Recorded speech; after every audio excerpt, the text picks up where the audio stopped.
Hello everyone and welcome to a new video after a small leap of absence. I've not been playing PES a lot recently, but I'm gonna try and give you the best formation of the game, a little bit of explanation, and we're gonna address some of other issues about the game. We are gonna show a gameplay against a pretty good player, champion player, to showcase this formation. I'm actually playing 4-4-2 with one offensive midfielder and one defensive midfielder and two side midfielders, left and right midfielders. The only advanced instruction I use is false winger, and that is because I want support in the middle of the pitch, in the center of the attack. As you know, a lot of times the offensive midfielders tends to stay back a little, especially when, like here, I'm playing Gullit, so he's classic number 10, as you can see. He's not really pushing forward much, so I really need a lot of support right down the middle. But anyway, we can judge about the strength of this formation in this video. All I can say is pretty effective for me. I'm at somewhere around 83-84% win ratio with this formation.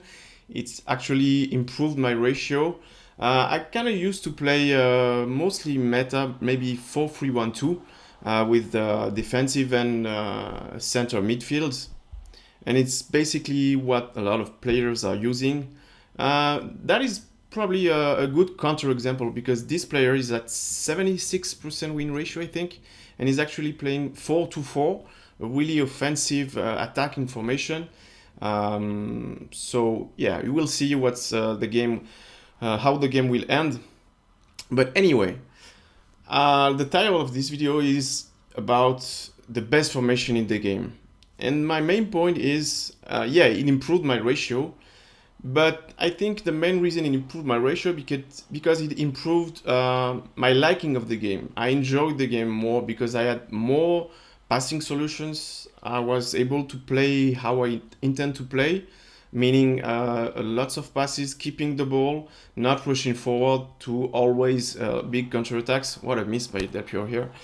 But yeah, trying to actually play also on the sides, even though I play false winger. But the point is to sometimes I will start my attacks with a little 1-2 passes between the side midfielders and the side defenders, actually left and right back. So no defensive on the left and right back, no defensive on the defensive midfielder.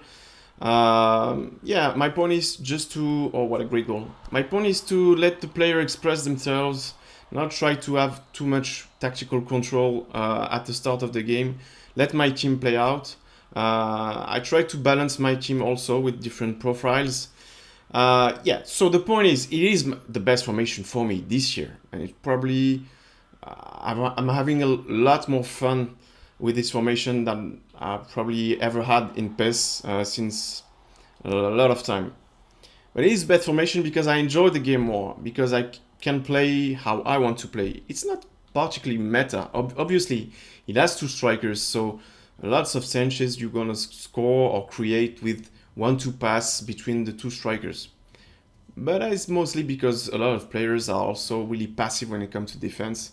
They just play with the defensive midfielder, run at the back, try to annoy you, and they don't actually take control of the defenders, and they complain about it. But that's probably another topic. But yeah, my main point is I enjoy this formation. I play, I have fun, and it makes me a better player. And my point is there is no better formation. There is no best formation. The best formation is the one will suit your style. It will, the formation will make you play with lots of amusement, lots of enjoying. Don't try to overcomplicate the game. I think, in my opinion, the tactical options you have, the advanced instructions and everything, they are here to manage the game, like during the game. If you witness a particular weakness in your opponent or in your team in this particular game. But if you try to start a game with like 4 advanced instructions and lots of marking and everything, I don't think it's a good look. I think you will actually make your team play worse. You will limit what your team is capable to do. That is just my opinion. But after lots of games, I really think it's really real. It's really a thing. And you know, most players, they try to overcomplicate the game. And also with all the scripting and the momentum and everything, the game is mostly about you know, mental strength, limit your mistakes. So lots of time it won't come down to the formation or the tactics. The best player will be the one with the less mistakes. Yeah, basically. I'm not saying that tactic is not important, but at the start of a game, it shouldn't matter that much. You should be focused about letting your team play, vary what you're doing on the pitch. No, don't do the exact same thing all the time. But yeah, I want to tackle about other issues. You know, lots of players will tell you the meta formation is 4-3-1-2. You know, defensive midfielders, everyone at the back, you know, gegenpress or whatever, but really deep formation, quick counter-attack with 1-2 with the 2 strikers. It is effective against lots of players because, like I told you, most of players are passing in defense, but for me, most players want to attack too fast, too quickly. For me, 4-3-1-2 is really not an issue when I come across this formation. It's not a bigger problem than any other formation because I can adapt to it. I can play how I want. If a team is really fully backed up, always at the back, I just pass the ball around, wait for the openings, you know, stay calm. Shouldn't be a problem. But yeah, most players, like a lot of players, and also influencers like content creators and whatnot, they will judge the players that play meta, the players that want to win at all costs. First of all, let's not forget that the game is there to be win. It wouldn't be football if it wasn't for winning. The point of the game is to win. So to criticize players that wants to win, it's a little bit of nonsense. You can make the counter argument that people that are playing just to have fun, they will only do skills and play like crazy. It's kind of a bit disrespectful also for the other player. It's like in a poker game. If you have 2, 3, 4 players that are playing serious, and you have one player that, oh, that's for fun, I don't care about winning or losing, and he will like play nonsense. It's kind of disrespectful for other players, and it also will alter the course of the game, because the game is here to be playing properly. And that's the main point of these guys will tell you winning at all costs is not good. But the point is, you shouldn't blame people for wanting to win. It's another thing not to be fair play or to insult your opponent, to be toxic. Everybody can be toxic sometimes, but I think most people are not toxic by default. It's the game that makes them toxic. And it also, you know, the influencers, the content creators are a big responsibility on this matter. All I see is like videos about, and I'm not talking about PES only, or also FIFA, pack openings with that amount of money, and you know, with the big expression on the YouTube, you know, I don't know how you say this in English, but the picture when you click on the video, it's like always, oh, pack opening, how surprising, I got this player and I got this player. Hey, who gives a fuck, man? Everybody get players, and it's not the point of the game.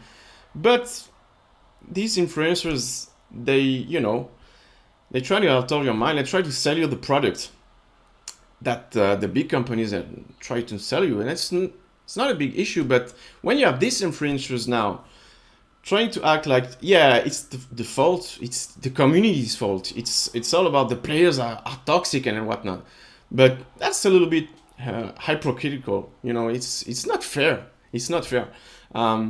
the most the biggest responsible people for the downfall of video games and the scripting, the momentum, it's first of all it's Konami eSports.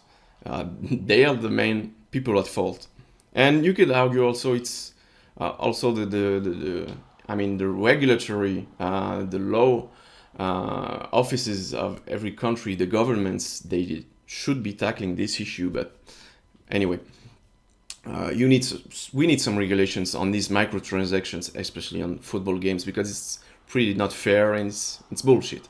But that's another subject, basically.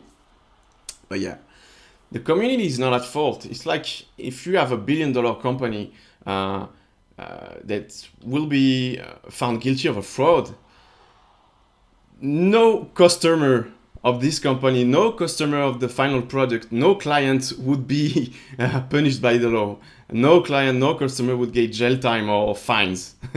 The people responsible are the owners of the company and like the middle managements, maybe the salesmen. And with the content creators, it's like it's like the salesmen, the salespeople trying to tell the customer it's your fault that there's a fraud. No, it's not the customer fault. It's probably the company's fault and maybe a little bit about your fault because you're advertising a product that's not good and you know that it's bullshit product. But now these content creators, these YouTube guys, they try to keep you interested about football games because, you know, there's a new generation of consoles and the football games are not about that. They're not exploiting the console. So that's the real novelty these days, the new consoles, and football games are not a part of it. So they try to keep you interested. And obviously because also you have more and more voices complaining about, you know, the toxicity of the games themselves, not the community, but how the scripting, the momentum, and are designed to make people crazy, to make people addicts of the game. And I think it's a real issue. It's not to be laughed at, even though, you know, lots of people will complain about scripting and momentum for the wrong reasons. But that's another video that I'll try to give you pretty soon, because scripting and momentum is probably the biggest issue on these games, but not because of what most people think and most people tell about. But yeah, we'll talk about that later. But yeah, that was my point of the day. Try to enjoy the game. I hope you like this gameplay. It was a cool game. I think I deserve to win. You will show that you will see the stats at the end. But yeah, you see, I am 84% win ratio with the formation. I don't have like 7 defenders. I'm not backed out during all the game, trying to take the defensive midfielders and press. Letting the defense, the computer defend for me. It's not about that, and I'm still a good player, so I'm basically proof, and I'm not alone. I'm not saying that I'm a genius of the game. I'm above average, but I'm not professional or something. But it's possible on this game to play good football and to dominate with a formation that's pretty attacking. You know, I have side midfielders, no defensive instructions or whatnot, and I still dominate. So there you have the proof. I'm not saying I haven't been destroyed by better players than me. It happens. I also lost against worse players because of the momentum, and I wasn't good enough on these particular games. But I'm not complaining about it. Sure, the game is rigged. The game is too much with the momentum and the script. I agree, but that's not the main issue for me. And it's not about the community. The community can be improved. Everything can be improved, but let's not focus our attention on the wrong side. People are basically good people. You have some bad people. You can find some toxic people, but most people are good. And if you give them a good set of rules and an enjoyable game, the game will be good. And I think the game is not that bad. It's not the best. It's not really balanced. It's not fair, but it's kind of enjoyable. It's not that bad as people try to portray it. But anyway, you see, I send a little GG at the end. Why not? I send GG to lots of players, worse players, better players. If the game was good, if there was no lack of fair play, no insult. Why not? I'm just trying to show you the level of this guy. He's champion, even though he's taken a bit of a fall lately. But yeah, the point is, try to enjoy, try different formations, and don't focus on defense. Or maybe defense is your forte, and so yeah, if you want to play a defensive formation, I have no problem with that. Don't be the one that say, "Oh, he's playing 5 defenders. What a moron." I don't care. I will probably win against 5 defenders. It's easier to win against 5 defenders. The most problem I have is against players that will actually try to win, actually try to play the game. So that's a little bit of food for thought. Don't try to play meta or whatever too much. It can be effective, but in the long run, I'm not sure it really is, and you won't be able to enjoy the game as it's supposed to be enjoyed. So yeah. I hope you enjoyed this video. I'm gonna be back with a little bit more videos. I have not been uploading lately, but I will try to arrange for a better frequency in my uploads. In the meantime, take care of yourself, and I'll see you next time.